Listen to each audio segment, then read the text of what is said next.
sementara running kita belum bisa tutup. Sehingga kalau di wali kota kan sudah kelihatan. Jadi ini menurut kami dari kelompok emak-emak dan Pak Zul dan Pak Umar, Pak Hadianto Rasid ini seorang pemimpin yang menggunakan gaya kepemimpinan yang demokratis dan karismatik.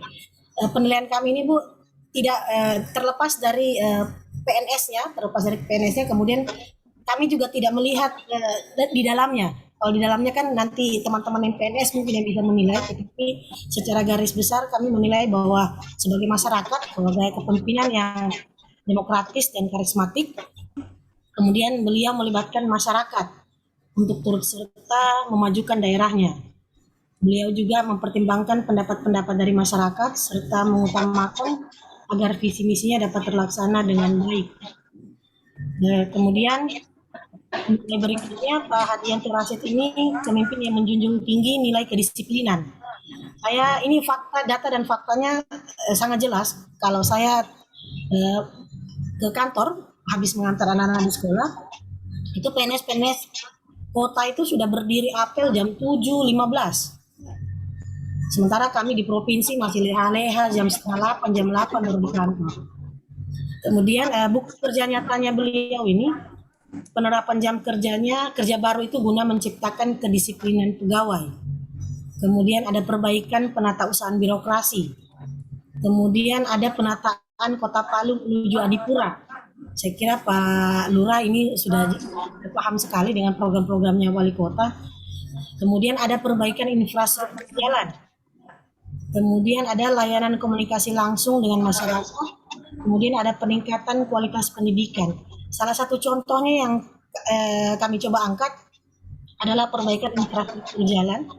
Walaupun ini masih mungkin berkelanjutan dengan program wali kota sebelumnya dengan Pak Hidayat, tetapi ada nilai bahwa Pak Hadianto ini mau meneruskan program walaupun beda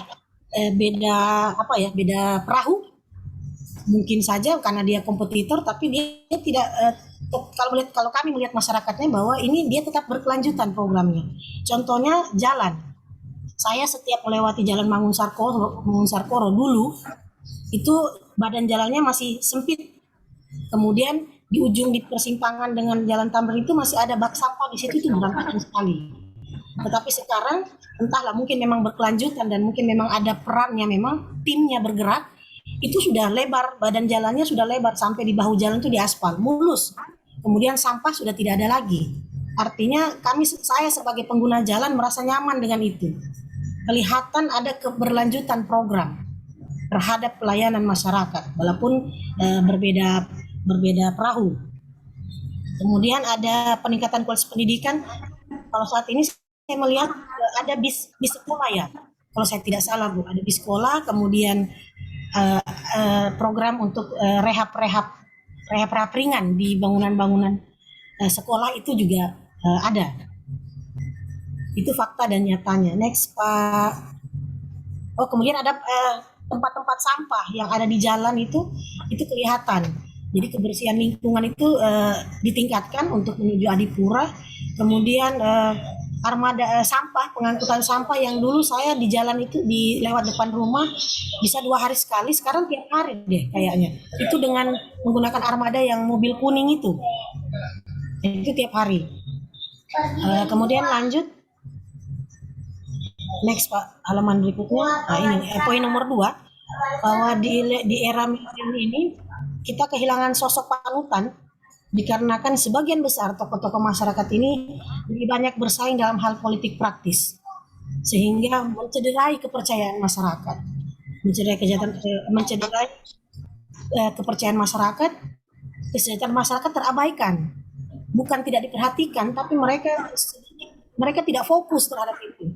Lebih fokus ke persiapan pilpres maupun pilkada yang tahun 2024 itu sudah di depan mata, sehingga tidak fokus lagi. Contohnya itu yang kenaikan harga minyak goreng, BBM dan sebagainya, itu dengan masyarakat. Jadi kita kehilangan panutan sebenarnya. Kemudian yang itu penyebabnya. Kemudian yang ketiga, penerapan kepemimpinan dalam pelaksanaan pekerjaan itu yang harus sebenarnya ada diri kita yang kita harus laksanakan di era milenial ini. Yang pertama harus memiliki pendirian yang teguh, tidak mudah terpancing dengan isu-isu negatif. Fokus aja dengan tugas-tugas kita sebagai pelayan masyarakat, nggak usah terlibat dengan politik-politik praktis. Kemudian mampu berkomunikasi dengan baik. Itu tadi sudah disampaikan oleh Pak Andi tadi, sumber. Kemudian menghargai dan mempercayai bawahan, staf maksudnya. Kemudian disiplin, jujur dan adil, bertanggung jawab, nilai-nilai Pancasila lah, mengutamakan kepentingan orang lain dan memiliki komitmen untuk melayani orang lain. Saya kira ini saja yang bisa kami sampaikan, Bu, karena mengingat waktu, 3 poin ini yang bisa kami sampaikan. Terima kasih atas waktunya. Assalamualaikum warahmatullahi wabarakatuh. Saya serahkan kembali ke moderator. Silakan Bu Titin. Baik, terima kasih banyak. Itu tadi pemaparan dari kelompok 4. Untuk mempersingkat waktu, kami buka beberapa pertanyaan untuk teman-teman. Kami silahkan.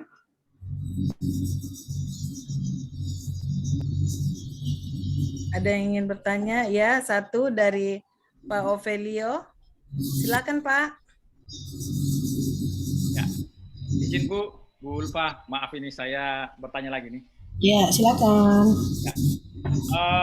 Tadi dipresentasikan bahwa boleh slide 2-nya? Nomor 3, slide 3. Ya, slide 3. Ya. 4 tadi. Sorry, nomor 2. Gimana tadi ya perbaikan ya? Saya agak tertarik dengan perbaikan jalan ya, infrastruktur jalan. Nah ini kan kalau kita lihat masa pejabatnya wali kota ini kan, kalau kita lihat kontestasi pilkada kan di tahun 2022, otomatis pada sampai 2022 maka belum bertahun dalam proses pelaksanaan. Jadi saya kira indikator penilaian bahwa itu adalah bukti kerja nyata, kan misalnya infrastruktur jalan itu kan harus perencanaan yang matang. Bisa saja itu adalah perencanaan dari pemimpin sebelumnya. Nah, seperti itu. Jadi dia hanya perencanaan itu dari awalnya saja, bukan yang bersangkutannya. Mungkin itu yang saya kritisi sedikit terkait dengan bukti kerja nyata yang jangka panjang ya, yang sifatnya tentu butuh persiapan yang matang dulu sampai terciptanya itu, karena dengan durasi waktu yang hanya tidak sampai 2 tahun agak nonsen untuk melihat bukti kerja nyata yang secara nyata, karena ini belum cukup 2 tahun. Bagaimana kita mau menilai secara komprehensif gitu. Terima kasih. Saya jawab langsung saja, Pak. Ibu moderator, boleh saya jawab langsung? Oh iya, boleh Bu. Mumpung belum ada yang menanya berikutnya. Silakan Bu. Baik, Pak Ovel. Jadi berkaitan dengan infrastruktur jalan ini, sebelumnya saya sudah sampaikan bahwa ini memang masih program dari wali kota sebelumnya, Pak Hidayat. Tetapi di masa setelah beliau dilantik, beliau ini mau melanjutkan program dari pemimpin yang sebelumnya. Tadi kan seperti sudah pernah disampaikan oleh Pak Andi, ada kan pimpinan yang kadang-kadang ego jabatan. Ketika dia bersaing, begitu dia dilantik, dia tidak mau melanjutkan itu. Nah ini yang kami lihat, Pak Hadianto Rashid, beliau mau melanjutkan program itu kan. Beliau kalau saya tidak salah dilantik Februari 2021 ya? Iya. Kalau saya tidak salah. Itu DPA sudah jalan, sudah terbit DPA-nya, DPA kota. Tetapi kan ada DPA perubahan. DPA perubahan itu di bulan Juli Agustus. Itu sudah bisa intervensi dari wali kota baru. Jadi dia sudah bisa masuk intervensi di situ. Sehingga walaupun memang masih program dari wali kota sebelumnya, tapi tetap ada intervensi dari wali kota sekarang, sehingga program ini tetap jalan. Walaupun mungkin anggarannya misalnya katakanlah dari DAK, karena daunya kota tidak mampu untuk rekonstruksi jalan. Tetapi kan timnya mereka ini, timnya wali kota ini kan solid kelihatannya.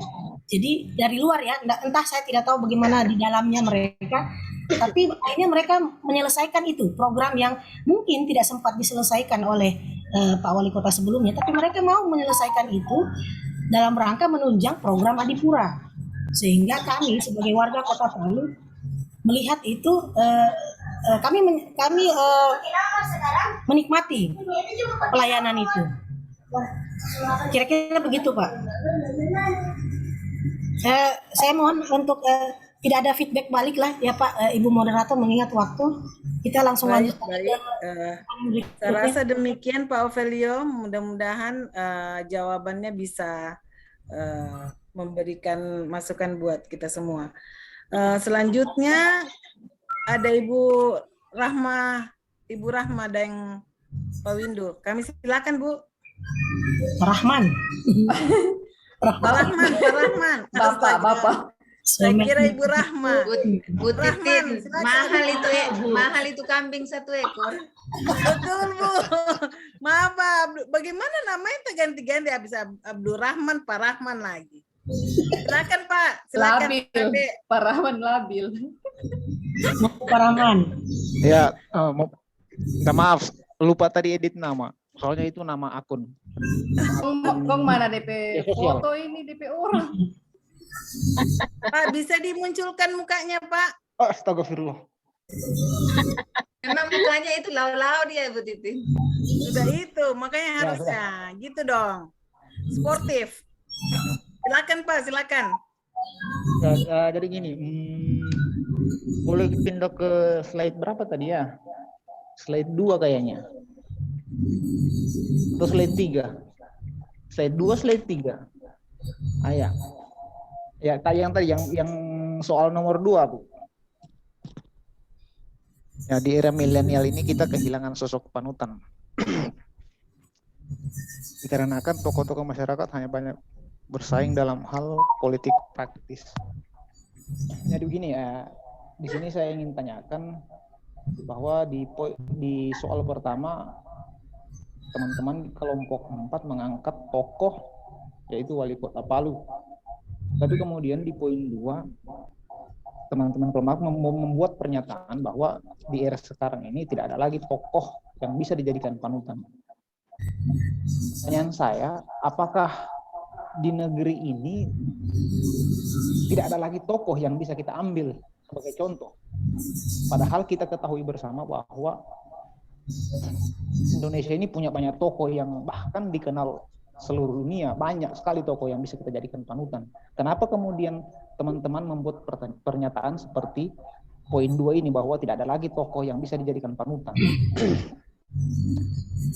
Karena para tokoh-tokoh tersebut masuk dalam bersaing dalam politik praktis. Nah, yang membuat saya bertanya-tanya juga di sini, ketika kita berbicara persoalan pemimpin,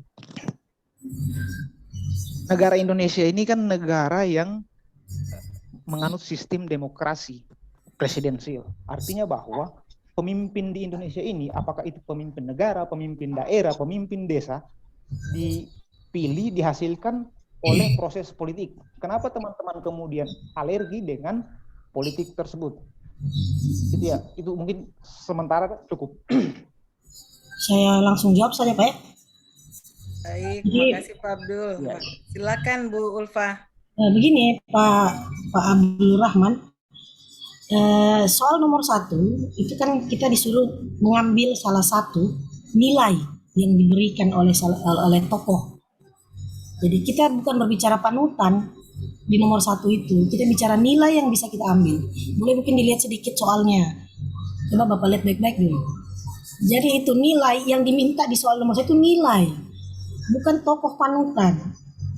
Jadi kalau mau mengambil nilai ya terkait dengan mau ambil benang merahnya dengan kita sebagai pelayanan publik, ya kita ambilnya tentu kepala daerah saat ini. Kami ambil itu Pak Hadianto Rasid karena memang kami konstituennya, kami yang merasakan langsung pelayanan itu. Tidak mungkin kami membahas misalnya Bupati Morowali atau Bupati mana yang Poso yang kami tidak merasakan itu, tidak objektif rasanya. Jadi kami mengambil memang Hadianto Rasid untuk mengambil nilainya. Nah, sesuai soal nomor 1 lah. Nilai yang diambil bukan sosoknya ya, nilainya, nilai yang diambil ketika dia menjadi pelayan publik. Kemudian yang nomor 2, kita tidak alergi sih terhadap politik. Tapi posisi kita sebagai ASN tentu kita tidak boleh berpolitik praktis. Kemudian kalau kita kalau saya mau sampaikan secara pribadi, suami saya sebagai panutan, kan tidak mungkin kami memasukkan suaminya emak-emak di sini. Jadi yang berhubungan dengan pelayanan masyarakat. Kalau dengan pelayanan masyarakat, ya tentu tokoh-tokoh yang bergerak di bidang pelayanan masyarakat, pelayanan publik. Kalau tokoh-tokoh dalam agama kita juga punya, cuma kita mengambil ini sesuai dengan isunya pelayanan masyarakat, iya kan? Kalau misalnya kemudian kami berpikir pelayan masyarakat ini, tokoh-tokoh masyarakat ini kemudian lebih banyak fokus dengan politik, itu karena memang skema pilkada kita kan di tahun 2024, sehingga memang mengkondisikan mereka harus berbuat seperti itu. Jadi tidak fokus jadinya. Kurang lebih seperti itu sih. Kita yang jelas kita mak-mak tidak alergi sih dengan politik praktis. Cuma kita hanya menempatkan posisi kita sebagai ASN. Begitu kira-kira Pak Abdul Rahman. Saya tidak meminta feedback ya. Silakan saya kembalikan ke moderator. Baik, terima kasih Ibu Ulfa atas jawabannya. Jadi kita tidak buka feedback dan tidak buka pertanyaan baru karena masih ada 3 kelompok yang akan maju. Jadi saya akhiri dari tugas kelompok 4 dengan mengucapkan wabillahi taufiq wa hidayah. Wassalamualaikum warahmatullahi wabarakatuh. Kami kembalikan ke coach. Terima kasih. Baik, terima kasih Bu Titin. Terima kasih Bu Titin, terima kasih Bu Ulfa, terima kasih teman-teman yang sudah berpartisipasi. Memang ini indahnya kalau kita lagi berbagi, indahnya kalau lagi kerja kelompok karena bisa sharing pengalaman, sharing pendapat, ya kan? Karena itu tadi bahwa memang itu di kerja kelompok atau diskusi itu bukan untuk saling menyalahkan, tapi saling mengisi, saling bertukar pendapat sehingga kita bisa menjadikan satu konsep bersama untuk mewujudkan bagaimana ke depan bangsa kita ini. Seperti itu Bapak Ibu. Nanti setelah ini baru saya rangkum semua dengan pertanyaan-pertanyaan teman-teman tadi dan sebagian hampir sudah disampaikan oleh Ibu Ulfa tadi, namun sebentar setelah semua tampil baru saya coba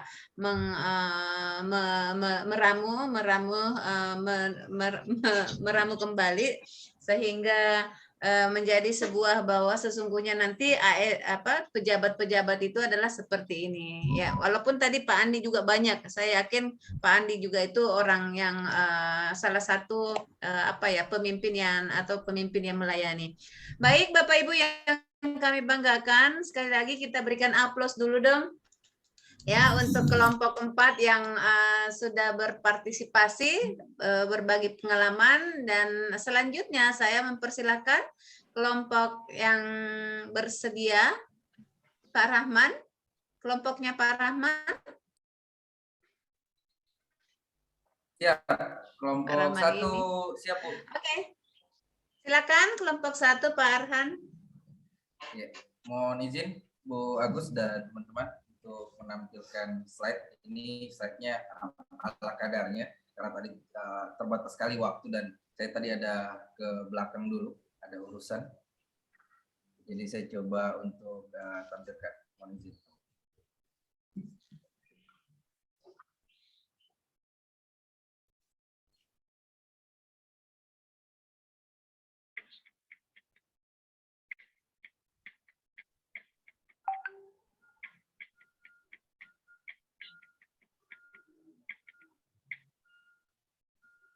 Baik, Bapak Ibu sekalian, ada 2 tokoh yang kita ambil untuk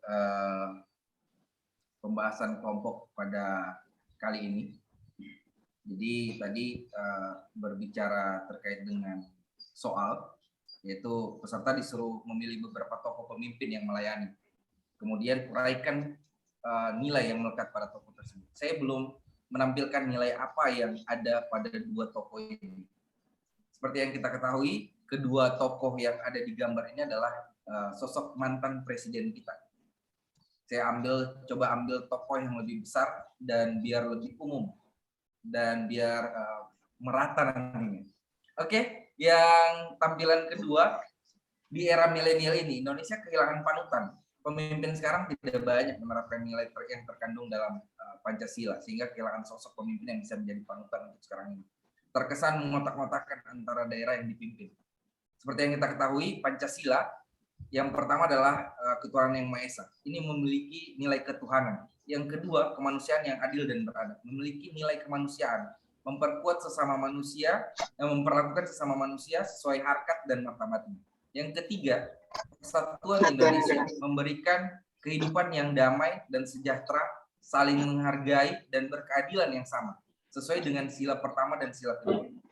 Yang keempat, kerakyatan yang dipimpin oleh hikmat dalam permusyawaratan perwakilan. Dalam pengambilan keputusan, seorang pemimpin itu harus bijak, harus melalui permusyawaratan untuk mencapai mufakat, sehingga tidak ada yang merasa dirugikan. Kemudian yang kelima, keadilan sosial bagi seluruh rakyat Indonesia, menciptakan keadilan yang dilandasi antara sila pertama sampai dengan sila keempat untuk masyarakat. Kemudian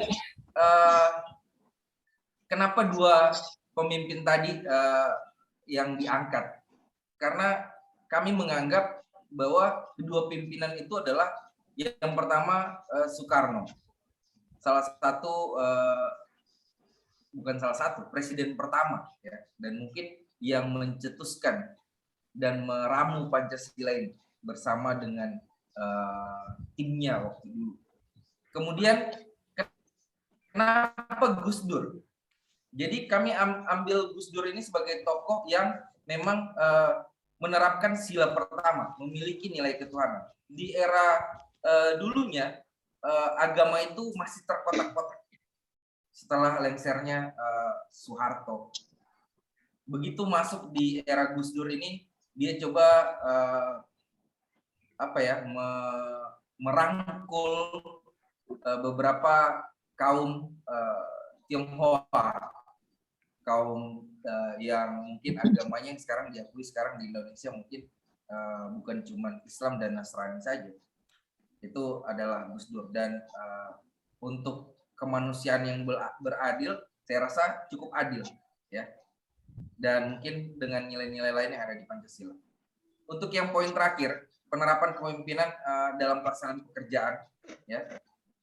Kalau buat saya dan teman-teman mungkin sebagai pimpinan, yang pertama mendengarkan, empati, healing, awareness, kemudian persuasif, kemudian berpikir ke depan membawa perubahan yang lebih baik, membangun komunitas, kemudian seluruh poin itu sebenarnya ada di dalam Pancasila.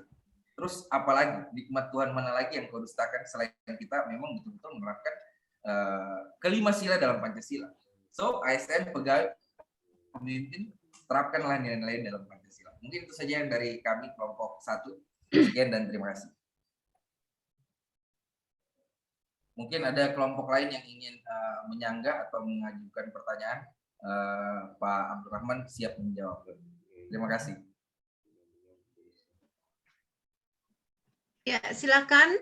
Ada yang menyanggah atau ada yang mau bertanya ditanyakan, atau ada diperjelas? mau ingin menambahkan barangkali, silakan. Kami silakan. Kalau tidak ada, saya yang bertanya ini. Kalau mau buka puasa boleh. Next. Bagaimana Coba Pak ini, Pak Abdurrahman jeruk makan jeruk lagi? Bagaimana Itu sudah. makan jeruk ini Pak? Minum kopi saja. Yang begitu Pak Kades. Pak Kades lagi. Silakan. Ya kalau tidak ada ya kami tutup saja kan, kita beralih ke kelompok selanjutnya. Saya. Boleh saya? Silakan Ibu Ulfa. Mungkin mau balas dendam. Tidak, Ibu lupa di panutan juga.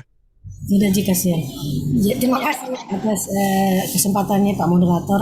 Saya hanya menyampaikan, saya tidak mengoreksi sih, cuma menyampaikan bahwa saya sepakat dengan Pak Arhan, Gus Dur adalah tokoh nomor 1.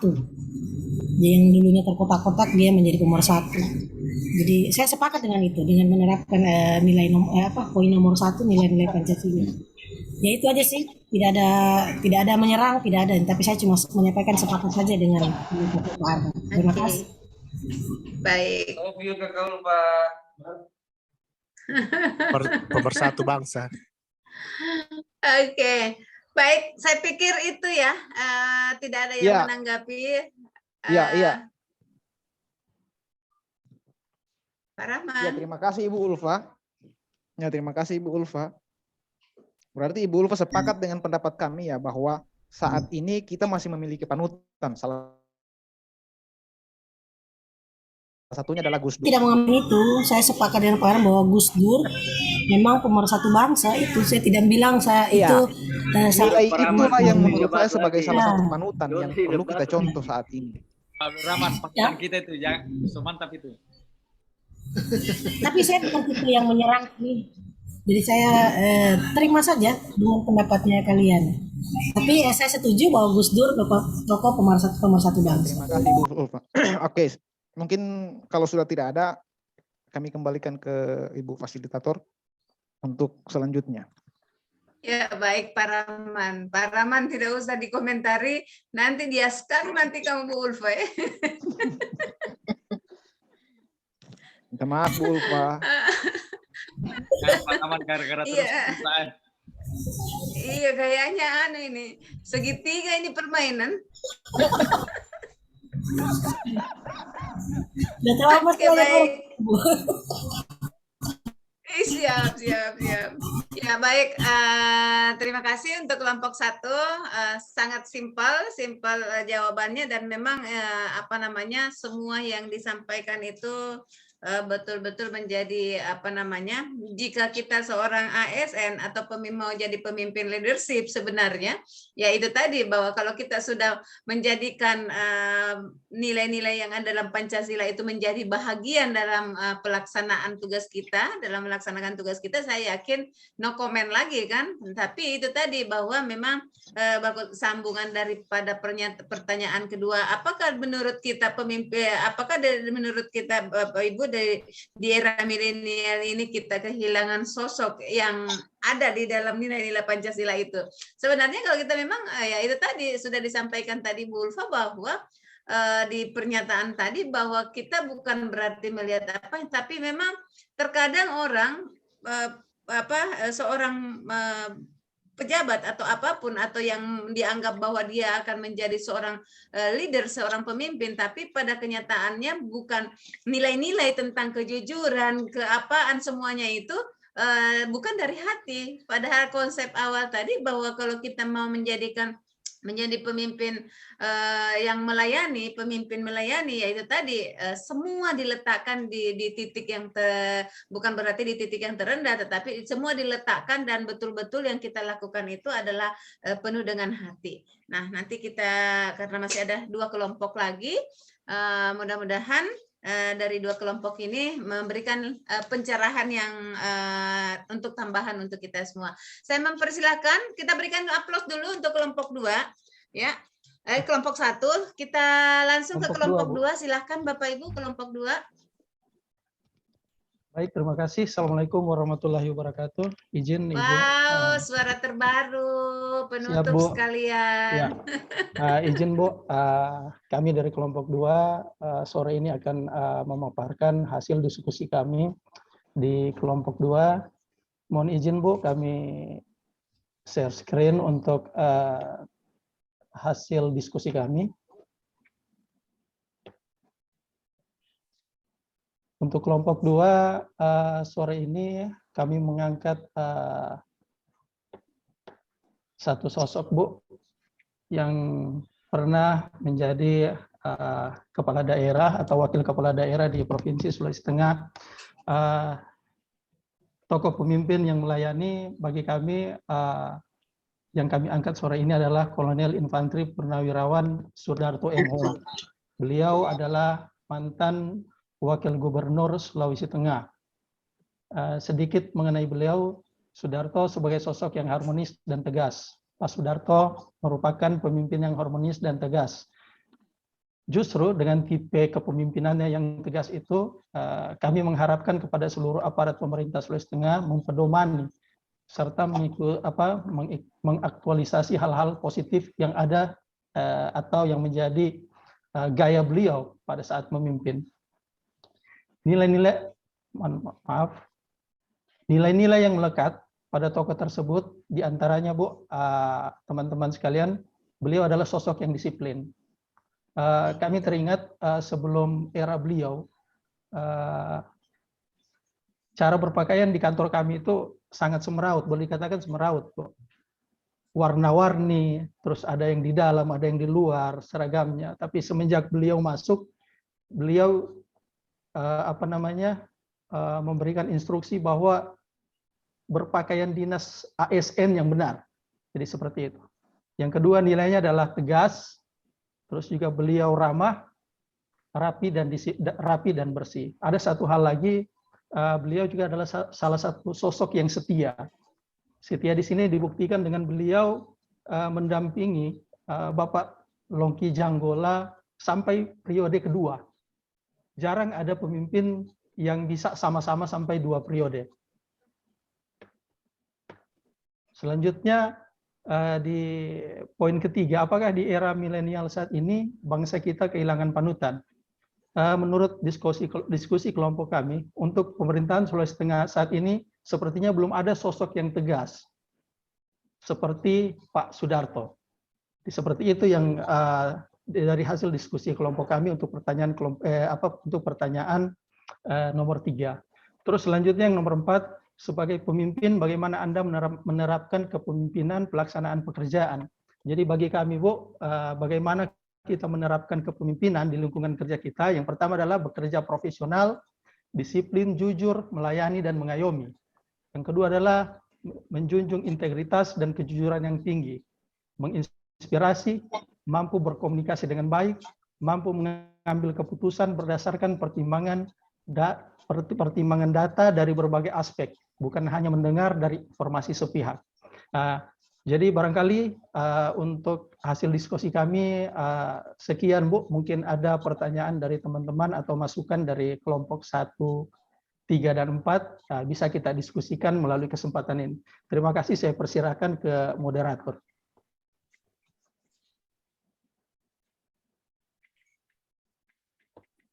Ya, silakan moderatornya kelompok 3.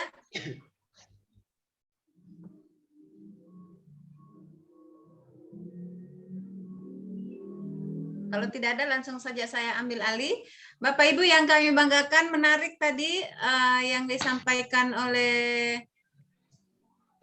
kelompok 3 tentang tokoh yang disampaikan, dan itu memang betul menjadi yang nyata yang dialami, sehingga dia kelompok 3 menjadikan beliau almarhum ini sebagai sosok pemimpin yang mereka katakan bahwa bisa menjadi teladan atau bisa menjadi saya katakan bisa yang memiliki ketegasan, ya, sehingga saya melempar ke forum. Ada yang ingin dikomentari tentang hasil diskusi daripada kelompok 1 kelompok 3 yang dibawakan Pak Rival. Saya persilahkan, ayo dong Bapak Ibu.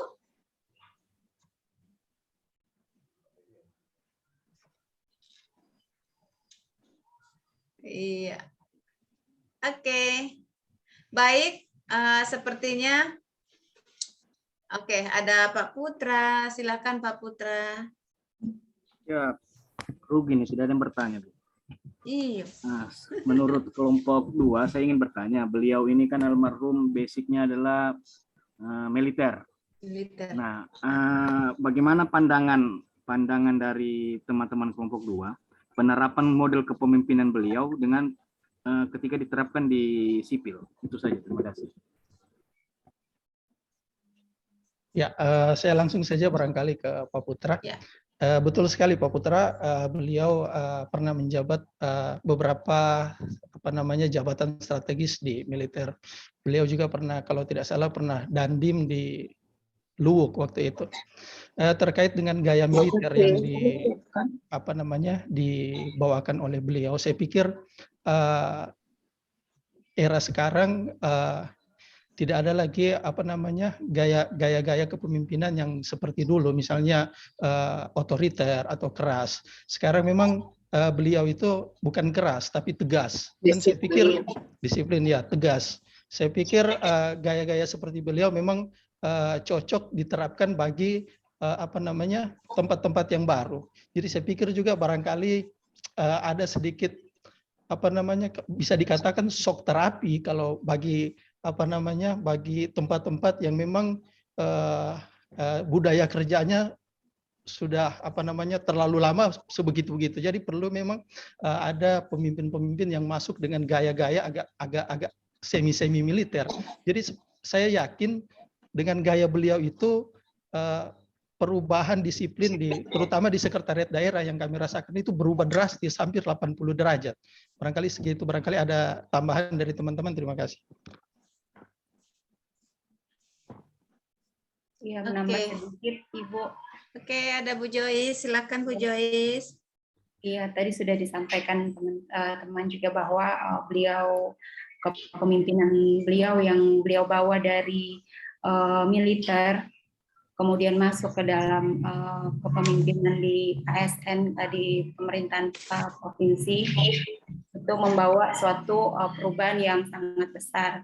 Saya ingat dulu saya juga agak sedikit takut kalau ke kantor gubernur tuh kalau nggak pakai baju yang lengkap, nggak ada lambangnya, nggak ada dan sebagainya. Jadi memang perlu ada sosok seperti beliau. Kalau sekarang kita lihat kayak tadi kalau saya bilang bahwa Pemprov itu pegawainya jam 8 kita masih leha-leha, sementara ASN Pemkot sudah apel standby 7.15.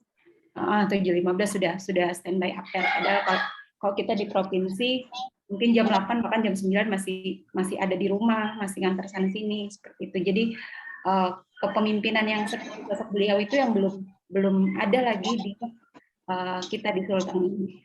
Terima kasih, Ibu. Oke. Baik, terima kasih Bu Joyce. Masih ada? Iya.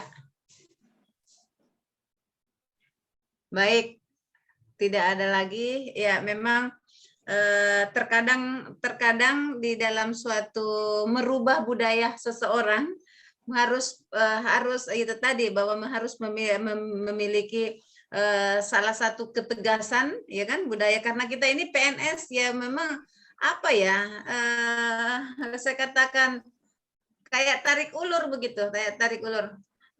Kadang harusnya 7.30, jam 8 masih di rumah, kemudian banyak hal. Nah, di saat kalau kita bukan berarti dengan gaya kepemimpinan yang tegas, kemudian yang harus memiliki basic misalnya dari militer, kemudian dia tidak akan menjadi pemimpin yang melayani, itu salah satu metode. Jadi itu adalah gaya, sehingga saya katakan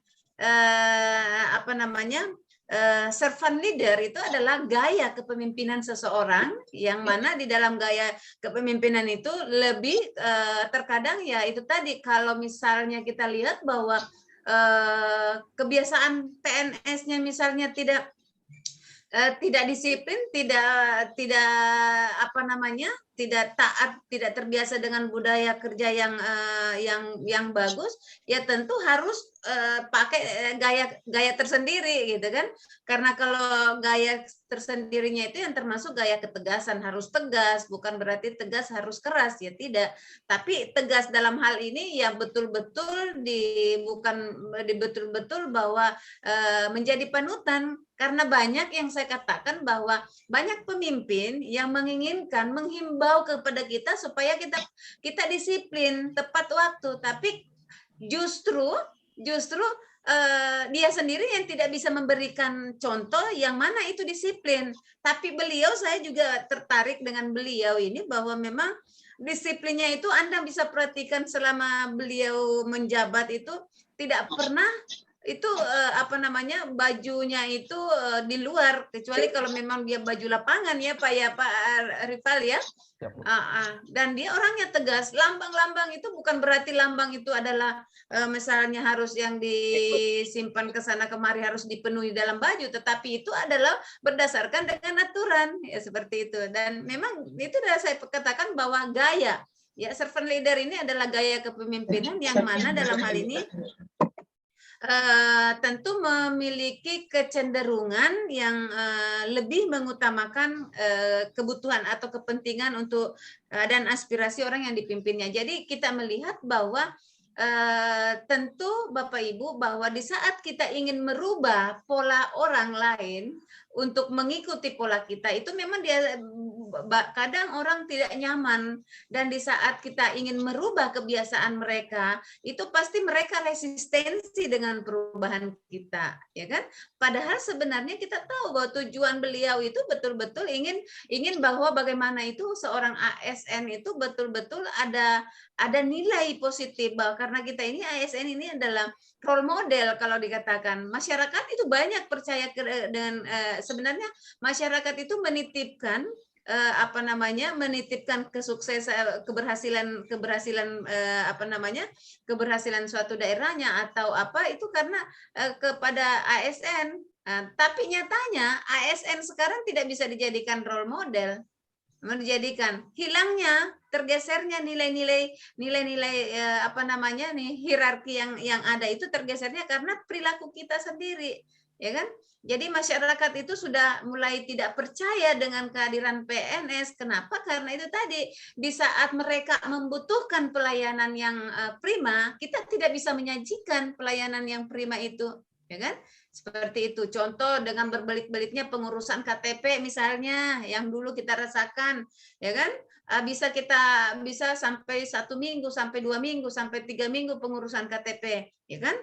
Sehingga itulah melihat bahwa kalaupun misalnya kita mau berurusan 2 hari, 3 hari, kita pakai pelapis tangan. Jadi itu contoh.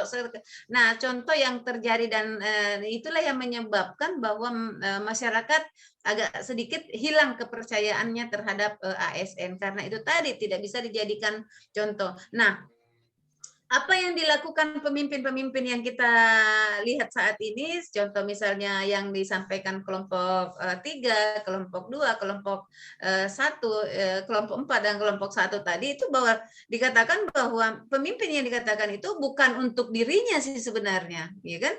Tapi apa yang ketegasan yang dikeluarkan, yang dieksplor itu adalah salah satu untuk keberhasilan Sulawesi Tengah, ya kan, seperti itu. Coba bayangkan kalau misalnya semua masyarakat ini terlambat, tidak disiplin atau apalah, tentu masyarakat itu tidak akan mendapatkan pelayanan yang akan kita dapatkan. Nah, yang tidak mendapatkan pelayanan yang bagus. Padahal masyarakat itu sudah kita di dalam aturan pelayanan, di dalam sistem pelayanan, bahwa masyarakat itu adalah raja. Tapi kenyataannya kita tidak bisa memperlakukan mereka raja, karena kita sendiri di saat kita harus memberikan pelayanan tidak ada di tempat. Jadi memang sengaja saya minta kepada teman-teman supaya ini menjadi referensi yang langsung kena di hati, gitu kan, kena di hati. Oh iya ya, supaya membahas orang lain itu tidak berarti harus seperti apa, tapi pembahasan itulah sudah bisa dijadikan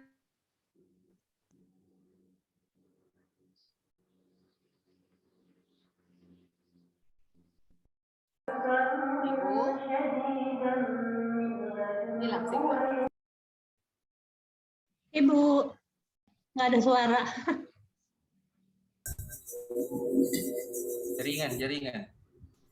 Jaringan kayaknya ya. Tidak bisa. Kasihan Ibu Agus itu sementara menjelaskan sendiri tuh, dari tahu kalau tidak kedengaran.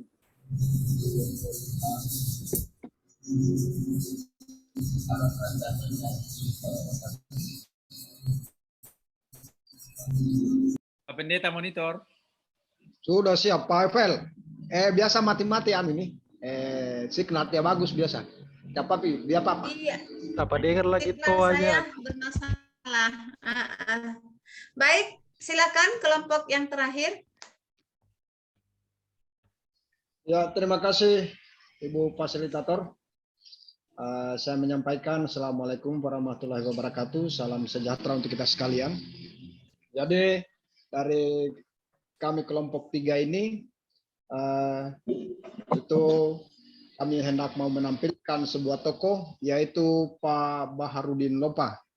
Kami mohon teman di kelompok 3 untuk menampilkan slide-nya dulu. Silakan.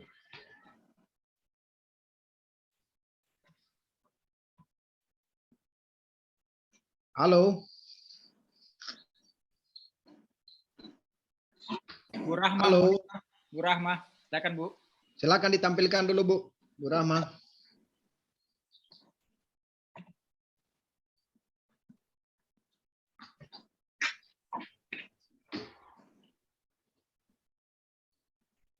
Ya, terima kasih kepada teman yang telah menampilkan hasil pemaparan ini, bahwa yang kami tampilkan ini sebuah tokoh Baharudin Lopa, ini mantan Kepala Kejaksaan RI. Jadi kami silakan dilanjutkan dulu Bu. Lanjut Bu, lanjut. Ya.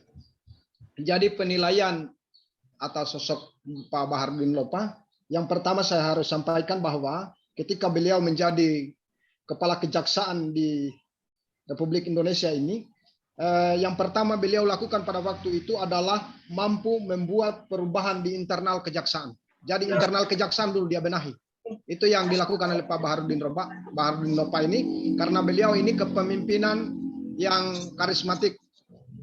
Jadi kepemimpinan karismatik, rekam jejak kepemimpinan Pak Baharudin Lopa ini adalah pemimpin yang karismatik. Yang kedua, kredibel, dan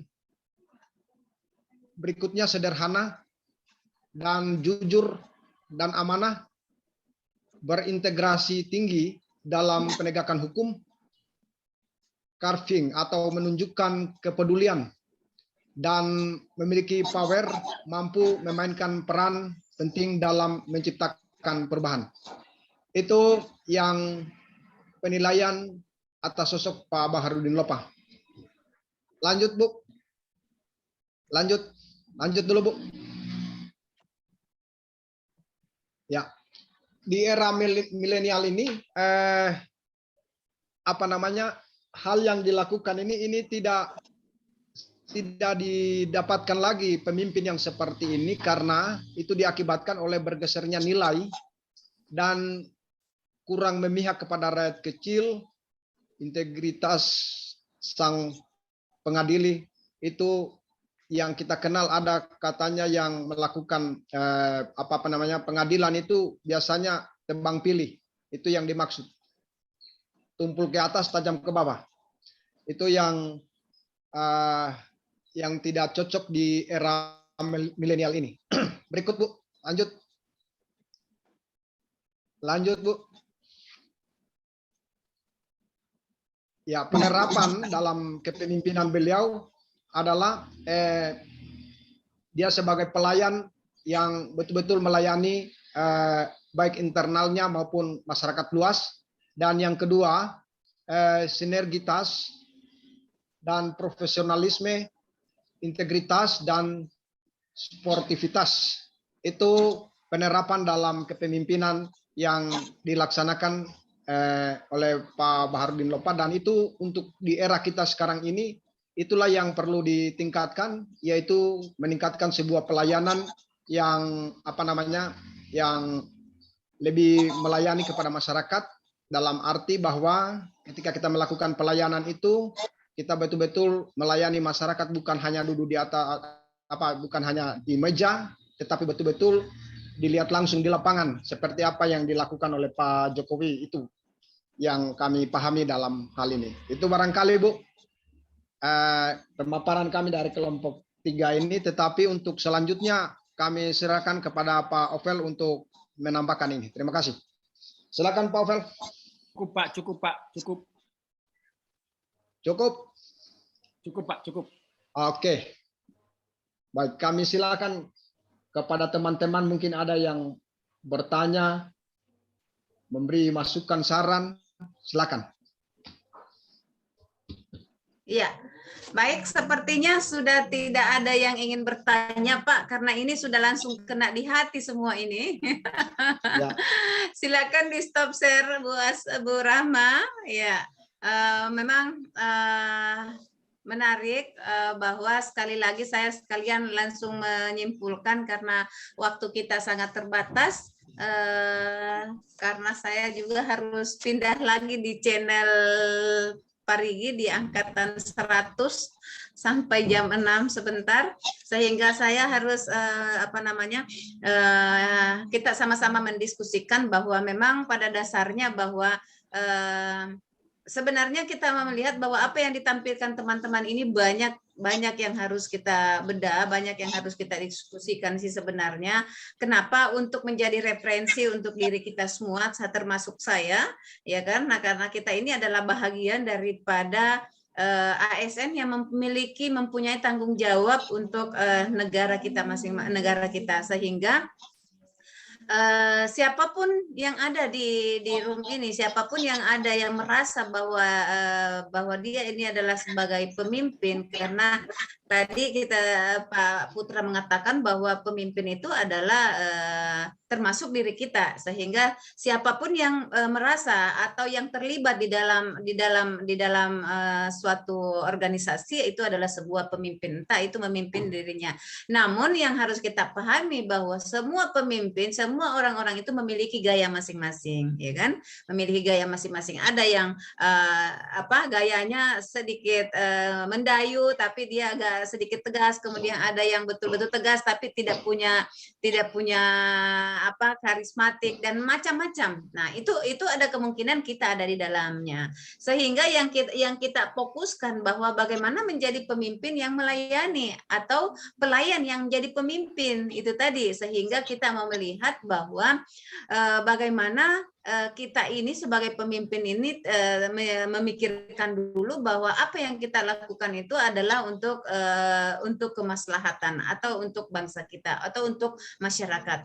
Sehingga inilah yang kita harus pahami bahwa salah satunya ada 5 poin yang harus kita pahami sebagai menjadi pemimpin itu adalah menjadi role model, ya, menjadi role model.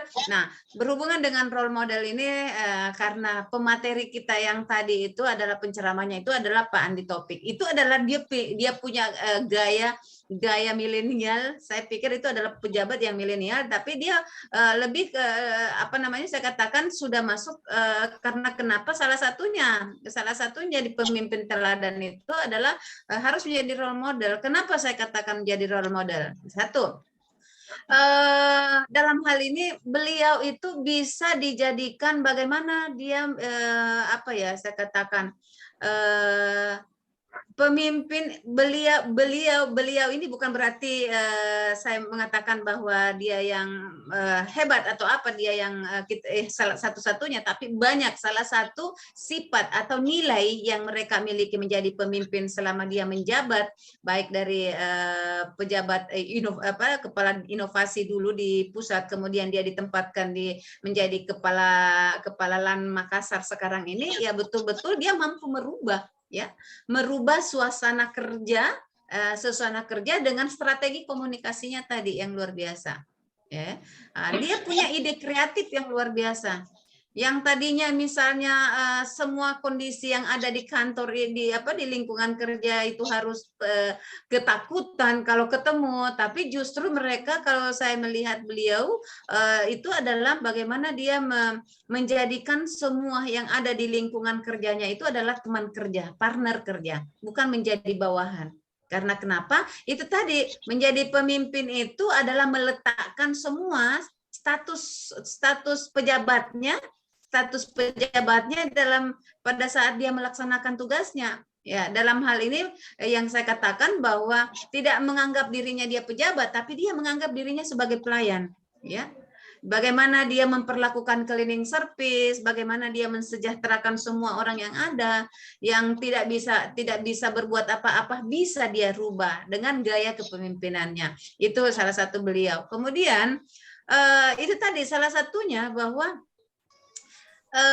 jadi pemimpin itu bukan bos, bukan yang kita dilayani, ya kan? Tapi bagaimana pemimpin ini justru kita yang pemimpin ini yang memikirkan bahwa mereka ini partner kerja ini adalah bos saya, sehingga di situlah kita melihat bahwa dengan melakukan teknik-teknik yang dia lakukan itu selalu melakukan pendekatan-pendekatan dengan cara mengajak, ya kan, atau dengan cara minta tolong, tidak dengan memerintah, ya kan, tidak dengan tolong ambilkan itu, enggak, tetapi dia pakai teknik-teknik gaya bagaimana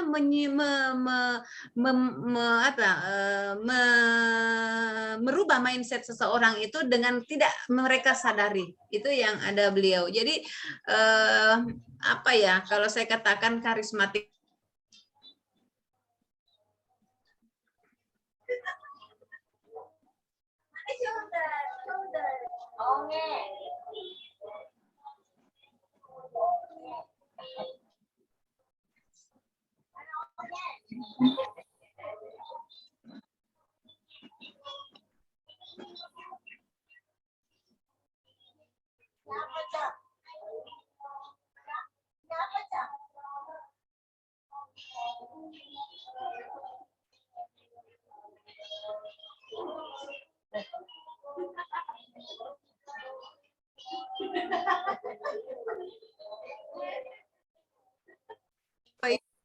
Sinyalnya yang putus-putus, angin di bagian Dewi Sartika kencang banget, ya, sehingga arah signal tergantung arah angin. Nah, itu yang saya katakan Bapak Ibu, bahwa menjadi servant leader itu adalah bagaimana kita bisa menjadi role model, kemudian bisa jadi pemimpin bukan bos. Kita lebih proaktif dalam memiliki visi, ya kan? Jadi banyak. Kemudian kita selalu menjalin hubungan yang menguntungkan dalam hal lebih ke antara bawahan dengan staf itu saling mensupport, ya, saling mensupport. Bukan berarti dia bawahan kita, dia staf kita, terus kita pekerjakan dia, tidak kita pikirkan finansialnya. Yang banyak di organisasi itu seperti itu.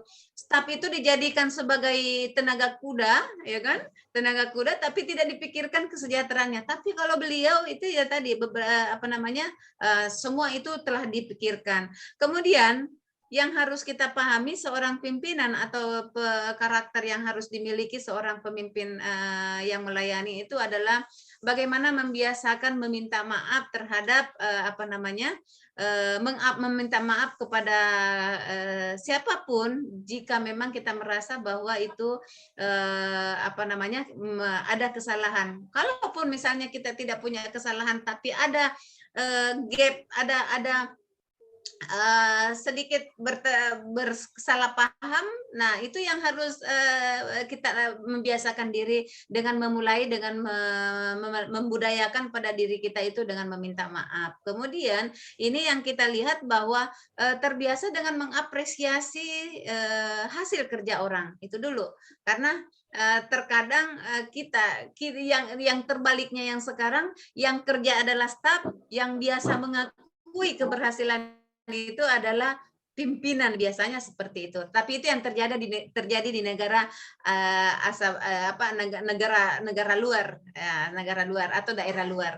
Nah, itu barangkali Bapak Ibu diskusi kita memang sangat menarik. Mudah-mudahan ini apa yang kita pelajari selama kurang lebih 9 jam pembelajaran tadi itu merupakan referensi untuk kita untuk mempersiapkan diri kita untuk menjadi pemimpin pengawas atau pejabat pengawas yang diberikan tanggung jawab kepada kita, karena tidak tertutup kemungkinan berangkat dari jabatan hari ini, kita akan tetap pasti naik ke atas, bukan tidak mungkin kita misalnya ke bawah, ya kan? Kalaupun ada itu yang terjadi, itu di luar daripada dari kebiasaan-kebiasaan, atau ada yang fatal.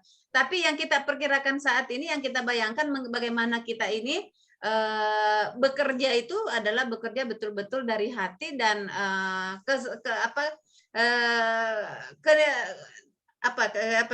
keberhasilan selanjutnya itu adalah sebuah bonus yang diberikan daripada karya atau kinerja yang telah kita dapatkan. Baik Bapak Ibu yang kami banggakan, terima kasih atas perhatiannya. Semoga saya tidak bermaksud menggurui Bapak Ibu dalam hal dari sistem kepemimpinan, karena Bapak Ibu adalah semua pejabat yang ada ini. Hanya saya ingin sharing saja, bertukar pengalaman, bertukar pengetahuan bahwa sesungguhnya menjadi pejabat itu tidak gampang. Mari kita mempersiapkan diri, mempersiapkan diri untuk menjadi pemimpin yang melayani atau pelayan yang menjadi pemimpin. Terima kasih atas perhatiannya. Mudah-mudahan tidak ada yang hati yang tergores atau perasaan yang terluka di dalam proses pembelajaran kita selama 1 minggu. Kalaupun itu ada, kita selesaikan secara adat di rumah.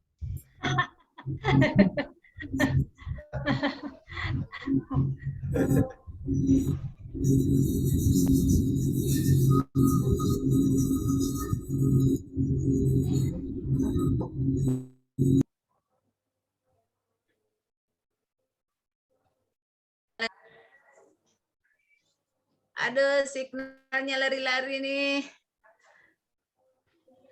Ya, baik, kita mohon maaf sekali lagi untuk Bapak Ibu, kalau siapa tahu kita nanti ketemu lagi di tempat, kalau sudah jadi pejabat, saling bertegur, sapalah saya di mana Bapak Ibu, karena saya ketemu Bapak, saya insya Allah akan menyapa Bapak Ibu. Terima kasih atas perhatiannya. Wabillahi taufiq wal hidayah. Wassalamualaikum warahmatullahi wabarakatuh. Waalaikumsalam warahmatullahi wabarakatuh. Terima kasih Pak. Terima kasih Bu Agus. Jangan lupa sapa saya Bu Agus kalau ketemu. Saya juga Ibu Agus, disapu kalau ketemu di Palupi. Siap Pak Lurah. Pak Lurah jangan memang bikin pelayanan yang ece-ece. Nanti Pak Lurah kehilangan figur nanti. Tadi malam sudah ditatar Bu.